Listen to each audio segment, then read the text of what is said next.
اللہ انہوں ایسے نا حکومت بناونی چاہیے کیونکہ سیانیاں کو تو حکومت نہیں بنن دے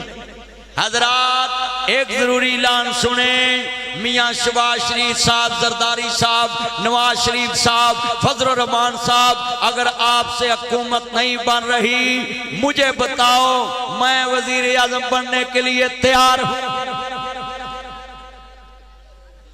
سانو تو وہ عزیز بنا لینے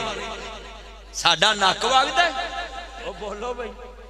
میں ساریاں پارٹیاں نو کہاں گا اگر تاڑے کو نہیں باندھی سانو اجازت دو اسی بنا لینے ہیں اور پر ایک گل یاد رکھے آجے 70 ارب لاکے بھی چون چون دا مربع ہی پکایا جے کسی ایک پارٹی نو مینڈیٹ نہیں ملیا کہ ملک چلان اور 10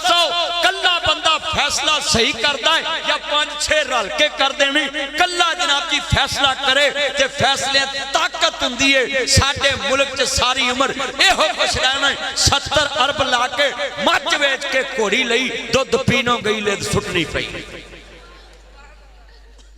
مامی انی تیوی انی پوتوی انا جوائی تیرا اپنے سانو پاگ لایا اگو نومی انی آئی کوئی سیٹاں ایک پالٹی نو ساریاں زیادہ مل دیاں کوئی پاکستان ترقی کردہ کھاد سستی ہوئے بولو کھاد سستی ہوئے آلو سستے ہون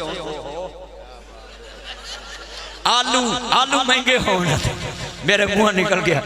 کیونکہ حاجی دے آلو نے اینے بیٹھے کھاد سستی ہوئے اور لوگوں بجلی سستی ہوئے پٹرول سستا ہوئے ڈیزل سستا ہوئے بولو حکومت سٹرانگ بننی چاہیے سی میاں نواز شریف نے کہا ہے میں بننا ہی نہیں 50-70 سیٹاں اسی تے دے تے کھیچا تانی رہنی وہ آندہ میں وزیر بننا ہے دوجہ آندہ میں بننا ہے تیجہ آندہ میں بننا ہے چوتھا آندہ منو عہدہ ملے پنجواں آندہ منو عہدہ ملے اوہ بولو عہدے آندے نال ملک چل دے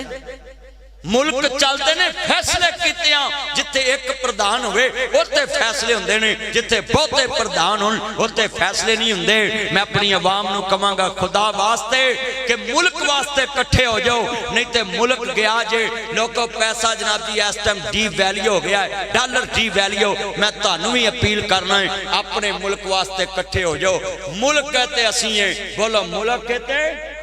اسی ہیں میں دعا کرنا ہے اللہ اس ملک نو قیامت تک آباد رکھے پاکستان دی ترقی کرے کرنسی ڈاؤن ہوگی ڈالر مہنگا ہو گیا اور لوگوں پاکستان دے اس ٹائم بچے تے قرضہ چڑھے آئے ایک قدوں لتھنا ہے جدو اسی سارے کٹھے ہوئے جی آپس چی دستے گرے بان ہوئے تے بولو گل بننی وہ ایک گھر چ 5 بھرا لڑ پڑنا 6 انہاں دی عزت نہیں رہندی جتے سارا ملک لڑ پے وہ انہوں آندہ فلانا وہ آندہ انہوں فلانا میں دعا کرنا اتھے جلسے اللہ اس ملک دی ترقی فرما دے اللہ پاکستان دی حکومت مستحکم بنا دے اور ساڑھا گوانڈی ملک جڑا ہے نا چانتے پہنچ گیا ہے ساڑھے کو حکومت نہیں بنن دے آدھا سبحان یہ سبحان اللہ ہر گل تے